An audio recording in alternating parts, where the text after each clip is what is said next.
Pushpa 2 cinema release అయిన నేపథ్యంలో సంధ్యా theatre దగ్గర గాయపడిన బాలుడు శ్రీతేజను అల్లు అర్జున్ తండ్రి అల్లు అరవింద్ పరామర్శించారు.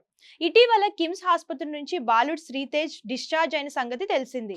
అయినప్పటికీ అతని శరీరంలో కదలికలు కనిపించడం లేదని తెలుస్తుంది.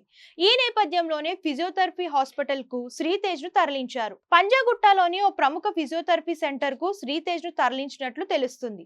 15 రోజుల పాటు ఫిజియోథెరపీ చేస్తే శ్రీతేజ్ కోలుకుంటాడని వైద్యులు చెబుతున్నారు. అయితే ఈ నేపథ్యంలో ఆసుపత్రిలో ఉన్న బాలుడు శ్రీతేజను పరామర్శించారు అల్లు అరవింద్, బన్నీవాసు. ఈ సందర్భంగా శ్రీతేజ్ ఆరోగ్య పరిస్థితిని తెలుసుకున్నారు. ఎంత ఖర్చైనా పర్వాలేదు, కానీ మెరుగైన చికిత్స అందించాలని ఈ సందర్భంగా అల్లు అరవింద్ పేర్కొన్నారు. కాగా సంధ్యా థియేటర్ ఘటనలో శ్రీతేజ్ తల్లి రేవతి మరణించిన సంగతి తెలిసిందే.